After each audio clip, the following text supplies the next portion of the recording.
নমস্কার, নেশন টাইমে আপনাদের স্বাগত। আপনাদের সঙ্গে আমি রাজা বন্দ্যোপাধ্যায়। আজকে নেশন টাইমে যে এটা মূল বিষয়, যে ইস্যু, সেটা হচ্ছে যে সুপ্রিম কোর্টে ফের মামলা হয়েছে এবং ভারতবর্ষ ধর্মনিরপেক্ষ কি ধর্মনিরপেক্ষ নয়, মানে ভারতবর্ষের প্রস্তাবনা থেকে সমাজতান্ত্রিক এবং ধর্মনিরপেক্ষতা এই দুটি শব্দ বাদ দেওয়ার আবেদন করা হয়েছিল এবং যে মামলাটা খারিজ করে দিয়েছে সুপ্রিম কোর্ট। ভারতের সংবিধানের যে প্রস্তাবনা, প্রিয়াম্বেল, সেই প্রস্তাবনা যখন 1949 সালে সংবিধান প্রস্তাবিত হয় এবং 50 সালে যখন 26 নম্বর গৃহীত হয়, সেই সময় প্রস্তাবনাতে 3টে শব্দ ছিল। ভারতের পরিচয় কী, ভারত কীরকম দেশ, তাতে ভারত হচ্ছে সার্বভৌমিক, গণতান্ত্রিক, প্রজাতন্ত্র, এই 3টে শব্দই ছিল। 1976 সালে ইন্দিরা গান্ধী সংবিধান সংশোধন করে এবং সেই সংবিধান সংশোধন শুধুমাত্র 51% ভিত্তিতে নয়, প্রস্তাবনায় সংশোধন করতে গেলে অনেকটাই বেগ পেতে হয়, কারণ দুটো লোকসভা এবং রাজ্যসভায় 2/3 ভোট লাগে এবং যতগুলো রাজ্য আছে তার অর্ধেকের বেশি রাজ্যের সম্মতি পেতে হয়। তো সমস্ত কিছু আদায় করেই ইন্দিরা গান্ধী দুটো শব্দ, এই যে ধর্মনিরপেক্ষ এবং সমাজতান্ত্রিক, এই দুটো শব্দ প্রস্তাবনায় ঢুকিয়েছিলেন। সুতরাং সেই অনুযায়ী এই মুহূর্তে ভারতবর্ষের পরিচয় কি? ভারতবর্ষ একটি সার্বভৌম, ধর্মনিরপেক্ষ, সমাজতান্ত্রিক, গণতান্ত্রিক, প্রজাতন্ত্র। এই যে ধর্মনিরপেক্ষ এবং সমাজতন্ত্র, এই দুটো শব্দ নিয়ে কিন্তু মূলত বিজেপি শিবির বা হিন্দু গোষ্ঠী যাকে বলা যায়, তাদের বহুদিনের আপত্তি। প্রথমত তাদের তো দাবিই রয়েছে যে ভারতবর্ষকে হিন্দু রাষ্ট্র ঘোষণা করা হোক, কারণ সংখ্যাগুরু সম্প্রদায় হচ্ছে হিন্দু। পাশাপাশি পড়শি দেশ বাংলাদেশ, পাকিস্তানি রাষ্ট্র, যেটা তৈরি হয়েছিল প্রথম, শেখ হাসিনা এসে পরিবর্তন করেন। পাকিস্তান তো রয়েছেই মুসলিম রাষ্ট্র সরাসরি, সেখানে ভারতবর্ষকেও হিন্দু রাষ্ট্র ঘোষণা করা হোক, এমনটাই দাবি ছিল।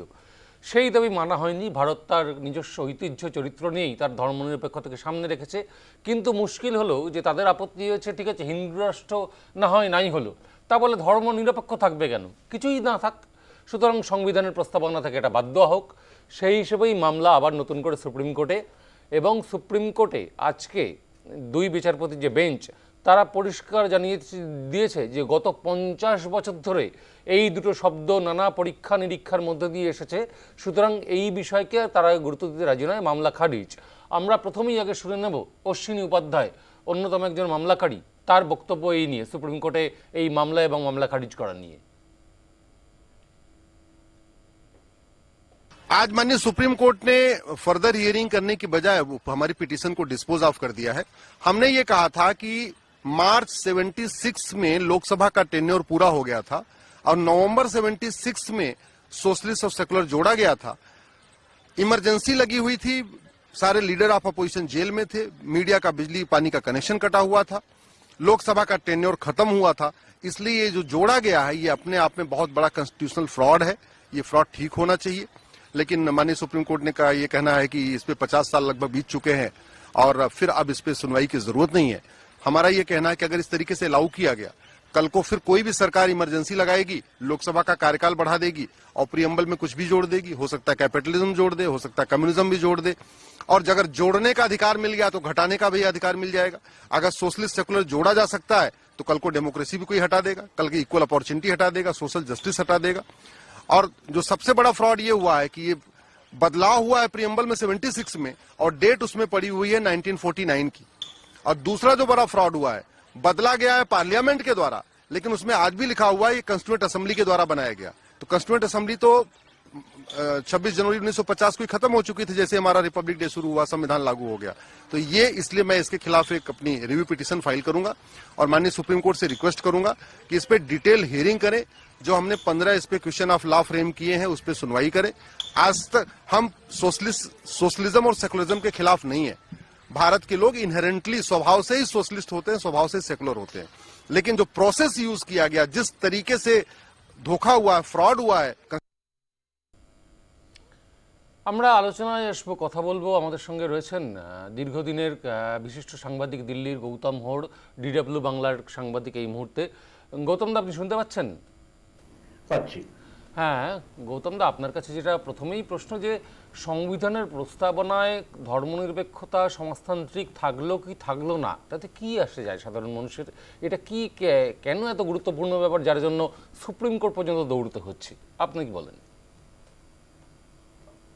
আপনি তার আগে আমি একটা জিনিস রাজা বলে নিতে চাই, সেটা হচ্ছে দুটো কারণ, যে দুটো কারণ অশ্বিনী উপাধ্যায় বললেন তার একটি জবাব দিয়েছে সুপ্রিম কোর্ট। মামলাটা সুপ্রিম কোর্টের প্রধান বিচারপতির বেঞ্চে ছিল। তিনি বলেছেন, প্রধান বিচারপতি বলেছেন এবং প্রধান বিচারপতির নেতৃত্বাধীন যে দুই বিচারপতির বেঞ্চ, তাদের বক্তব্য হলো যে এই ক্ষেত্রে পার্লামেন্ট আইন করেছে, পার্লামেন্ট আইন করতে পারে, পার্লামেন্ট সংশোধন করতে পারে সংবিধান, অনেকবার সংবিধান সংশোধন হয়েছে, সুতরাং পার্লামেন্ট যদি সংবিধান সংশোধন করে থাকে তার অধিকার রয়েছে এবং তারই প্রস্তাবনাটা বদল করারও অধিকার রয়েছে। এটা খুব গুরুত্বপূর্ণ কথা। দ্বিতীয় কি না, এই যে আগে থেকে চালু হয়ে যাচ্ছে, যেটা বলছি সংবিধান যখন সংশোধন করা হয় তখন সেটা তো চালু হয়ে যাচ্ছে, আগে থেকেই চালু হয়ে যাচ্ছে, এরকম তো নয় যে সেটাকে বদলানো যায় না বা সেটা চালু হওয়ার ব্যাপারটা অতটা গুরুত্বপূর্ণ নয়। সুতরাং এই দুটো যুক্তি খারিজ করে দিয়েছেন প্রধান বিচারপতির আদালত। এবারে যে প্রশ্নটা আপনি করলেন যে ধর্মনিরপেক্ষ এবং সমাজতান্ত্রিক এই দুটো বিষয় থাকাটার সাধারণ মানুষের কাছে কতটা জরুরি, প্রথম কথা হচ্ছে এই যেটা আপনি প্রথমেই বলেছেন যে এই দুটো শব্দ প্রথম সংবিধানকারেরা যখন সংবিধান তৈরি করছেন সেই সময় জোড়া হয়নি, জোড়া হয়েছিল অনেক পরে, সেই সময় জরুরি অবস্থা ছিল, এই সমস্ত কিছু ঠিক। এখন যদি লোকসভার হাতে, লোকসভা রাজ্যসভার হাতে এই সংবিধানকে পরিবর্তন করার অধিকার থাকে এবং সুপ্রিম কোর্টের সেই অধিকার বলে তারা যে পরিবর্তনটা করছেন সেটা খতিয়ে দেখারও, সেটা বিচার করার ক্ষমতা আছে, এইটা মাথায় রেখে আমাদের একটা বিষয় বুঝতে হবে যে ধর্মনিরপেক্ষ শব্দটাকে ঘিরে গত এক দশক বা দু দশক ধরে একটা ভয়ঙ্কর বিতর্ক তৈরি হয়েছে, সামনে এসছে। তার মূল কারণটা কি? মূল কারণ এই সময় একদিকে হিন্দুত্ববাদী এবং তারা আগে এসছেন, মানুষ তাদের ভোট দিয়ে লোকসভায় এনেছে, গতবারও এর আগের যে সরকারটা ছিল সেখানে বিজেপির সংখ্যাগরিষ্ঠতা ছিল, এবার সেখানে সংখ্যাগরিষ্ঠতা নেই, তারা অনেকগুলো বদল করতে চেয়েছেন, কিছু ক্ষেত্রে বদল করেছেন, কিছু ক্ষেত্রে বদল করতে পারেন ভবিষ্যতে। সেক্ষেত্রে ধর্মনিরপেক্ষ যে কথাটা, ধর্মনিরপেক্ষ যে চরিত্রটা, এটার কি বদল হবে? এটা খুব বড় প্রশ্ন ছিল। এটার যদি বদল হয় তাহলে বদল হয়ে কি হবে? আপনি যেটা বললেন যে ধর্মনিরপেক্ষ থাকা বা না থাকার মধ্যে তফাৎ এটাই, ধর্মনিরপেক্ষকে যদি সরিয়ে দেওয়া হয় তাহলে তার পরিবর্তে কি নতুন শব্দ যোগ হবে? তাহলে ভারতের সংবিধানের বা ভারতের যে সাংবিধানিক চরিত্রটা সেটা কি হবে? এখন ভারতের কোনো রাষ্ট্র ধর্ম নেই, ভারতে বলা হয়েছে প্রত্যেক মানুষ যে যার ইচ্ছে মতন তার ধর্মাচরণ করতে পারে। তো সেক্ষেত্রে যদি ভারত, আপনি আরো বললেন যে ভারতের প্রতিবেশী দেশগুলো নিজেদের মুসলিম রাষ্ট্র হিসেবে ঘোষণা করেছে, কিন্তু ভারত সেই রাস্তায় হাঁটেনি, প্রথম থেকে হাঁটেনি, আজ পর্যন্ত হাঁটেনি।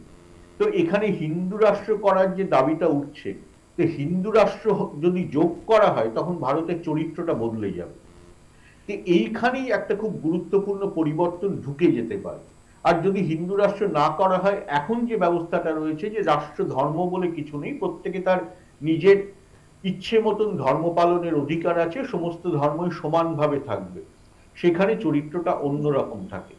সমাজতন্ত্র বিষয়টা অতটা গুরুত্বপূর্ণ নয়, কারণ আপনি যদি দেখেন তাহলে এখন প্রত্যেকটা সরকারি কার্যত একটা সমাজতান্ত্রিক পথেই, জনকল্যাণের পথে চলে।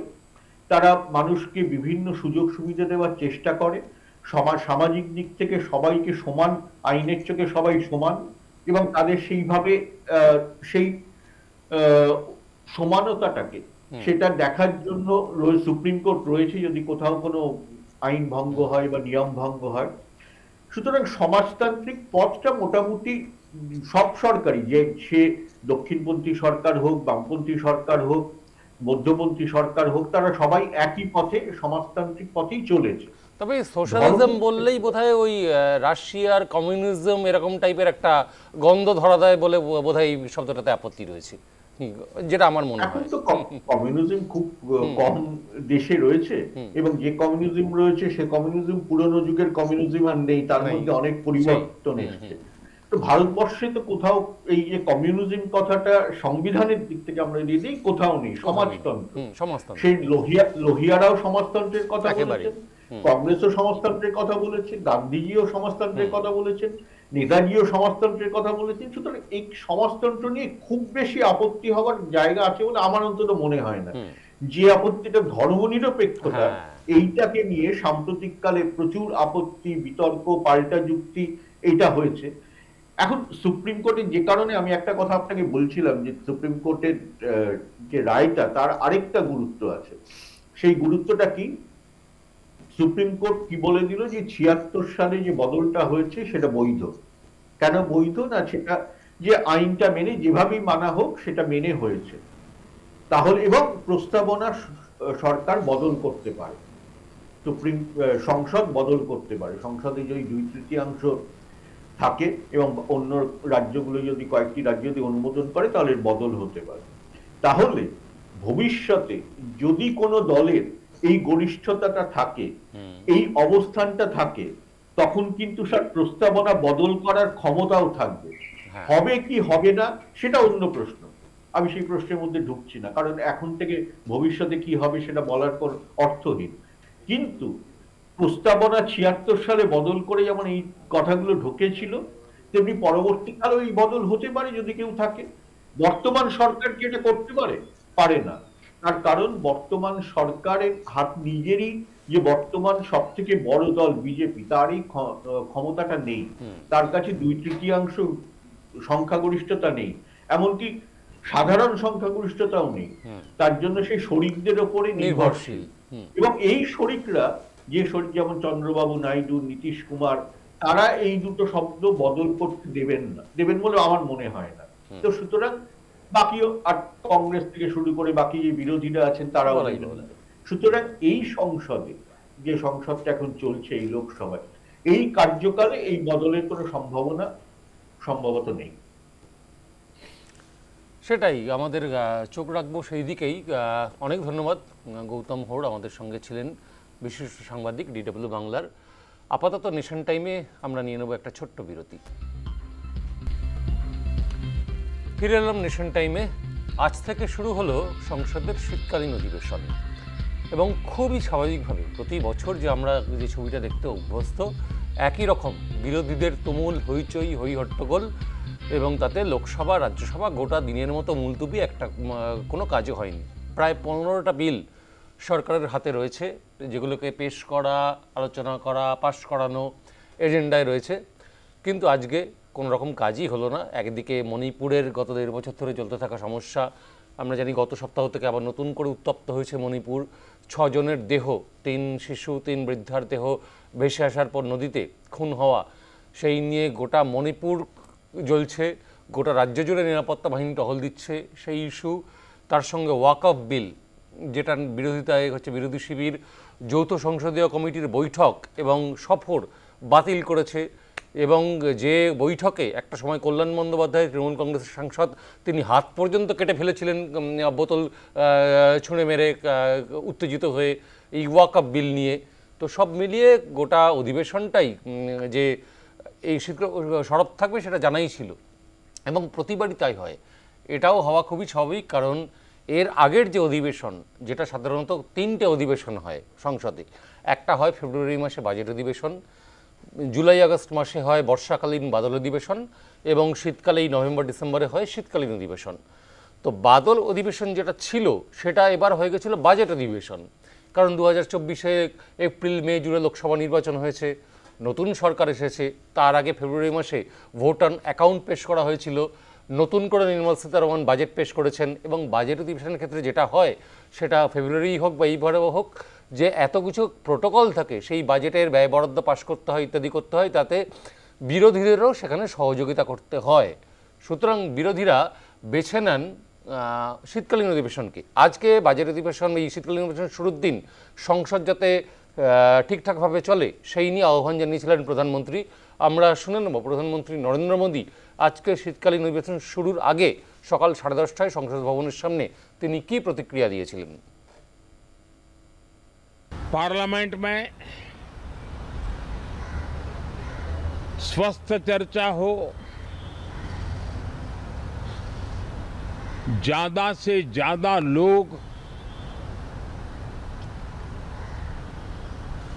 चर्चा में अपना योगदान दें। दुर्भाग्य से कुछ लोगों ने अपने राजनीतिक स्वार्थ के लिए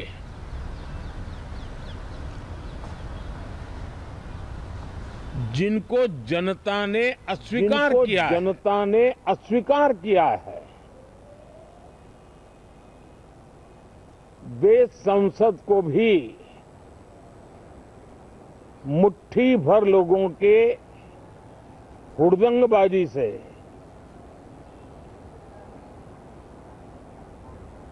कंट्रोल करने का लगातार प्रयास कर रहे हैं। उनका अपना मकसद तो संसद की गतिविधि को रोकने से ज्यादा सफल नहीं होता है, और देश की जनता उनके सारे व्यवहारों को काउंट करती है कि जो नए सांसद होते हैं,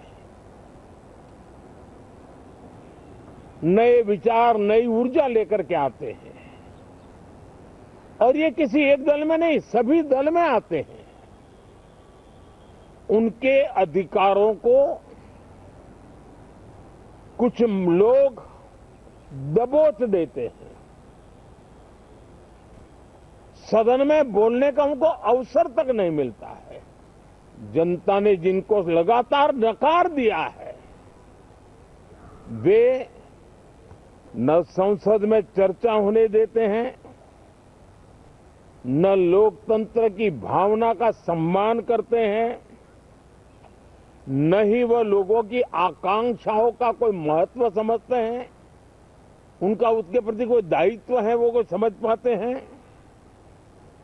और उसका परिणाम है वो जनता की उम्मीदों पर कभी भी खरे नहीं उतरते हैं।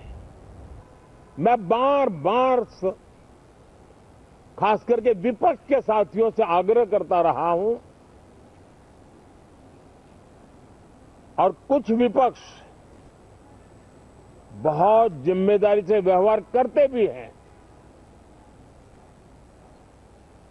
उनकी भी इच्छा रहती है